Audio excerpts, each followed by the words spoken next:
दोस्तों नमस्कार। आज के वीडियो में महाराणा प्रताप का इतिहास है। महाराणा प्रताप का नाम सुनते ही हर भारतीय का सीना गर्व से चौड़ा हो जाता है। वीर शिरोमणि महाराणा प्रताप भारतीय इतिहास के एकमात्र ऐसे योद्धा थे जिन्हें शीश कटाना मंजूर था लेकिन किसी के सामने झुकाना नहीं। चित्तौड़गढ़ के सिसोदिया वंश में जन्म लेने वाले महाराणा प्रताप का नाम इतिहास के स्वर्णिम पन्नों में हमेशा के लिए अंकित रहेगा।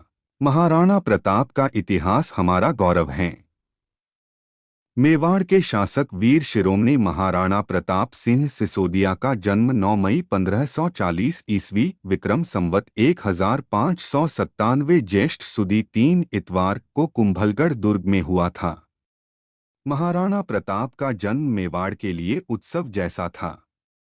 मुगलों के लिए काल बनकर पैदा हुए महाराणा प्रताप के पिता का नाम महाराणा उदय सिंह द्वितीय और माता का नाम महारानी जयवंताबाई था।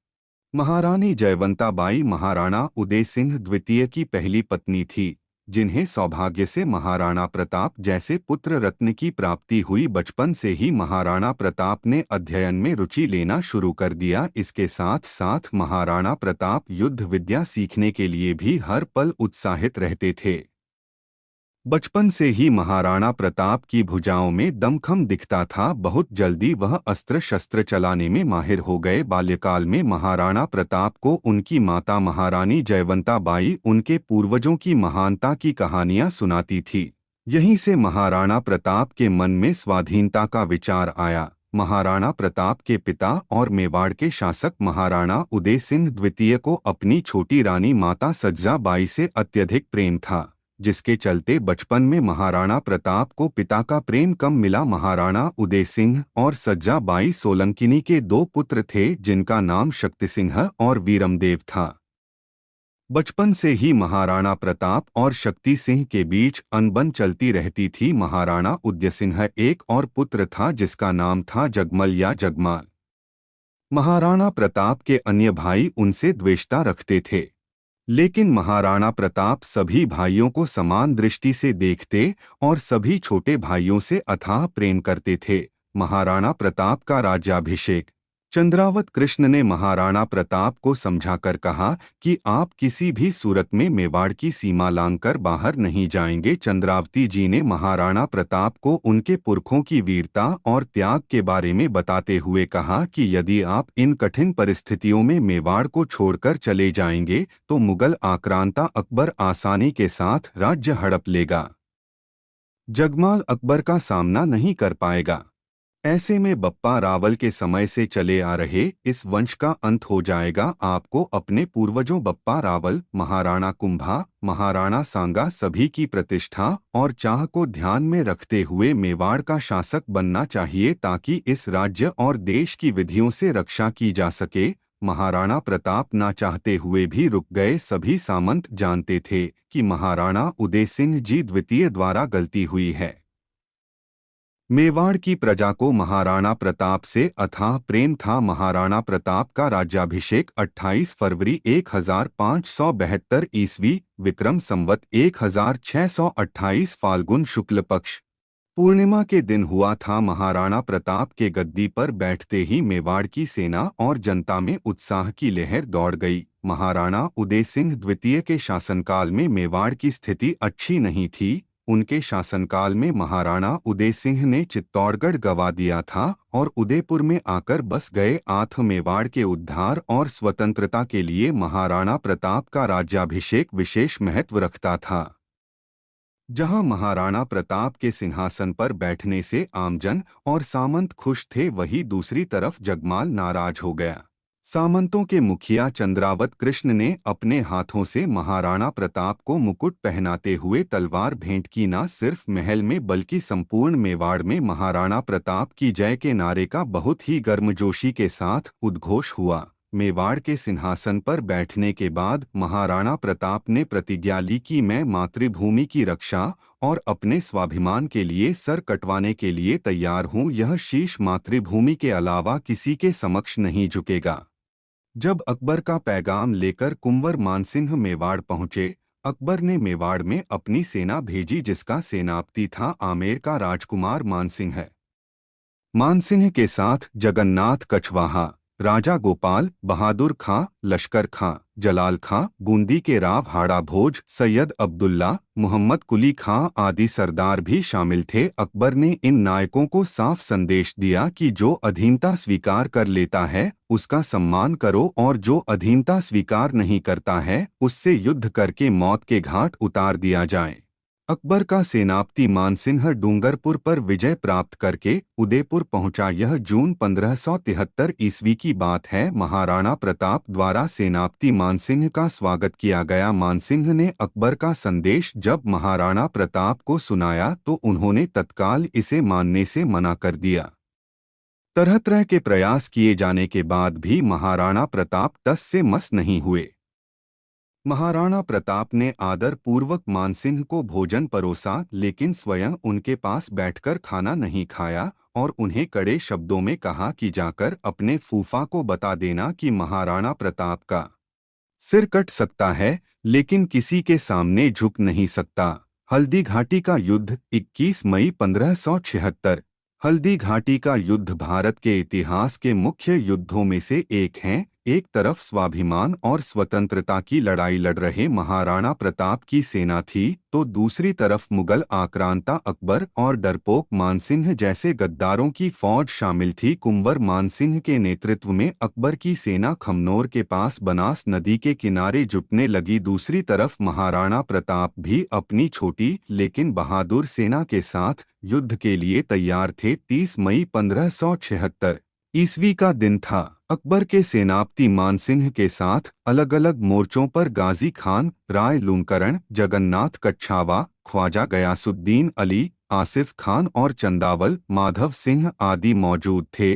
दूसरी तरफ महाराणा प्रताप की सेना में भामा शाह और उनका भाई ताराचंद, झाला मानसिंह, झाला बिदा, सोनगरा मानसिंह सजावत, भीम सिंह डोडिया, हरावल का काम देख रहे थे।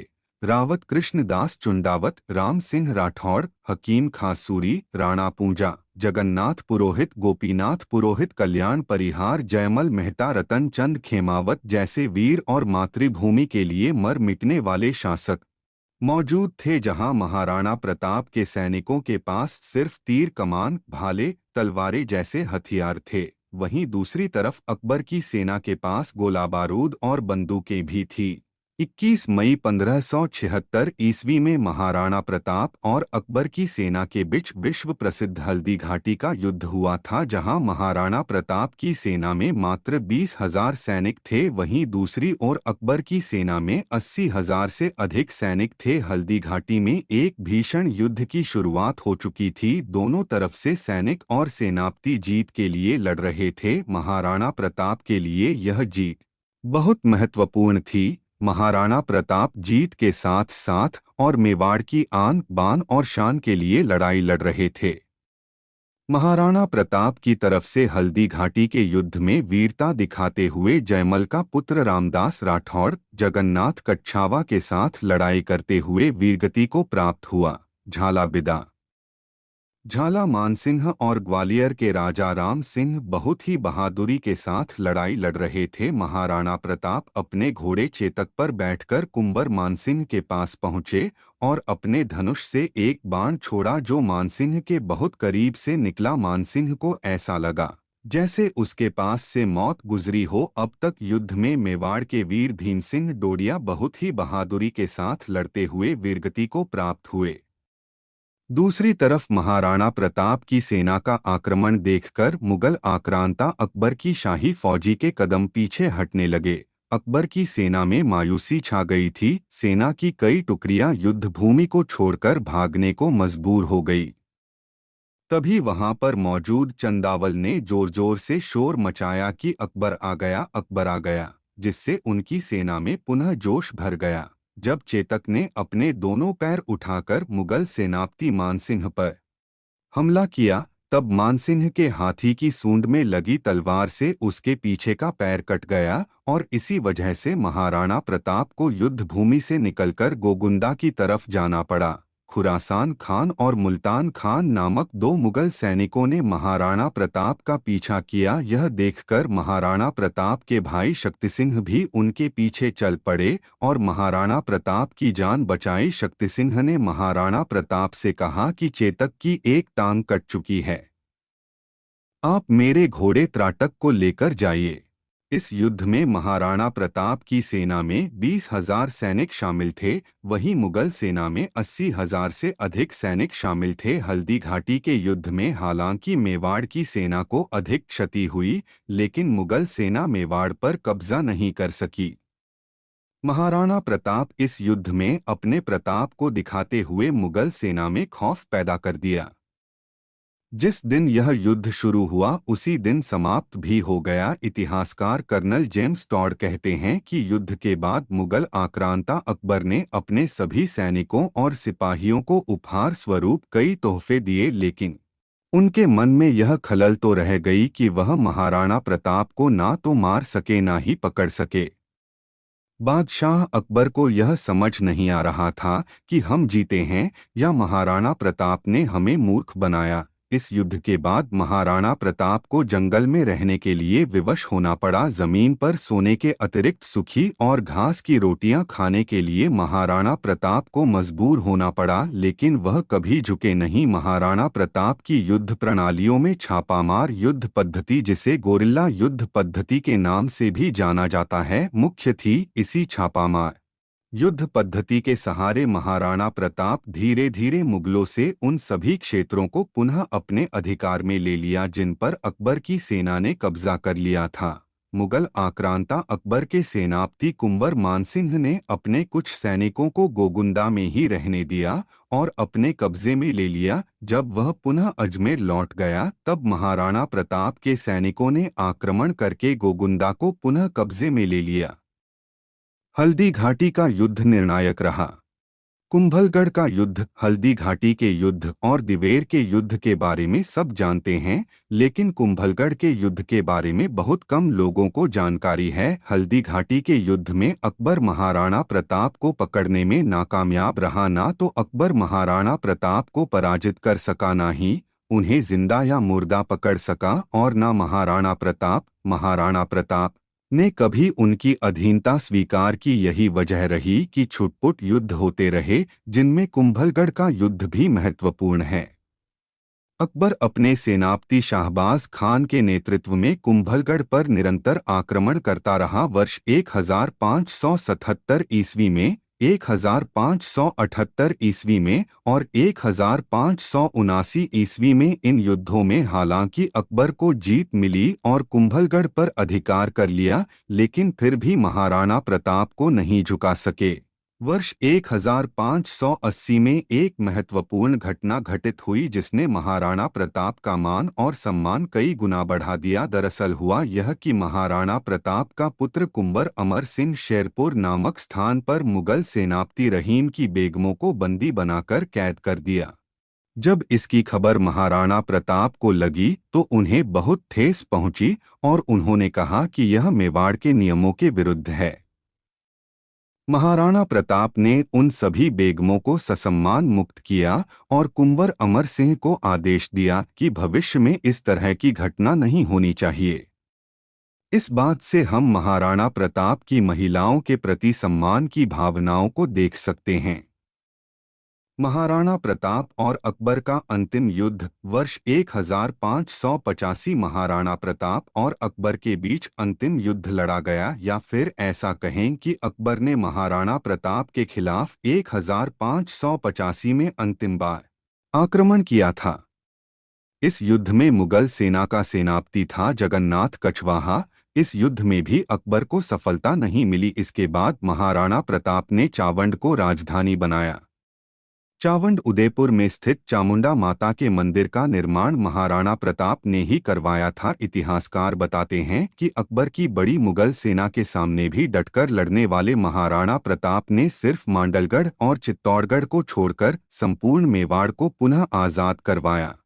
महाराणा प्रताप की मृत्यु। महाराणा प्रताप की मृत्यु न सिर्फ मेवाड़ के लिए बल्कि संपूर्ण भारतवर्ष के लिए एक बहुत बड़ी क्षति थी। 19 जनवरी 1597 ईस्वी में लगभग 56 से 57 वर्ष की आयु में महाराणा प्रताप की मृत्यु हो गई। महाराणा प्रताप जब शेर का शिकार करने के लिए कमान को जोर से खींचा तो वह सीधा उनके पेट पर जा लगा। यह चोट इतनी तेज थी कि महाराणा प्रताप घायल हो गए और अंततः यही आगे चलकर उनकी मौत का कारण बना। महाराणा प्रताप कितने बड़े योद्धा थे, यह मुगल शासक अकबर से ज्यादा कोई नहीं जान सकता है। क्योंकि अकबर ने पूरा जोर लगा दिया, फिर भी महाराणा प्रताप को ना तो जिंदा पकड़ सके ना ही उन्हें झुका सके, अर्थात ना अपनी अधीनता स्वीकार करवा सकें। अकबर के दरबारी कवि दुर्सा आढ़ा, जो कि मुगल दरबार में कवि थे, साथ ही महाराणा प्रताप की मृत्यु की खबर जब अकबर के पास पहुंची तब भी वहां मौजूद थे। कवि दुर्सा आढ़ा लिखने हैं कि न सिर्फ अकबर बल्कि पूरा दरबार शोकाकुल हो उठा। अकबर को जीवन भर इस बात का मलाल रहा कि वह जीते जी कभी महाराणा प्रताप को नहीं पकड़ सके।